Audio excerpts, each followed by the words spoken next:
বন্ধুরা, তোমার সাথে কিছু ফল শেয়ার করছি। দেখো, খেজুর হয়েছে গাছে, আর খেজুর, আম আর সবেদা এগুলো এই সময় সিজন। আরে আমি এগুলো খাবো বলে নিয়েছি। আজকে যে বাজার থেকে যে উচ্ছে এনেছিলাম, দেখো খারাপ হয়েছে, পয়সাতে কিনে এনেছি কিন্তু খারাপ হয়েছে, ভালো লাগে না একদম খারাপ হলে। যাই হোক, আমি কিছুটা ভাজা করেছি, পটল ভাজা করেছি, 2 পিস পটল কেটে 4 পিস হয়েছে, 4 পিসটা ভাজা করেছি, এটা আমি একা খাবো। আর পটলটা দেখো খোসা মানে একটু আঁচড়ে নিয়েছি, এইভাবে আঁচড়ে ভাজা করলে না সুন্দর লাগে খেতে। দেখো এই পিঠটা দেখেছো কত সুন্দর দেখতে হয়েছে, আমাকে খুব পছন্দ হয় এইভাবে খেতে। তো আমি কখনো কখনো ভেজে মানে আঁচড়েও খাই, আবার গোটা পটল মানে ভাজা করি।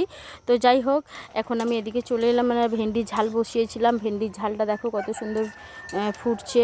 ভেন্ডির ঝালে একটু সর্ষে বাটা দিবে, সুন্দর লাগবে, আমিও দিয়েছি।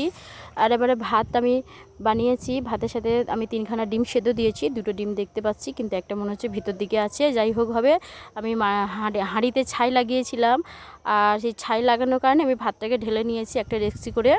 তো ছাইটা তো ভাতের মধ্যে থাকবে, আমি যেহেতু ভাতটা আমি টেবিলের মধ্যে রাখবো, তার জন্য আমি ভাতটা ঢেলে নিয়েছি।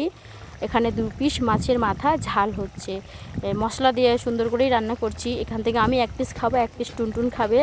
তো যাই হোক, অন্য ভিডিও তোমাদের সাথে আবার দেখা হচ্ছে, বাই।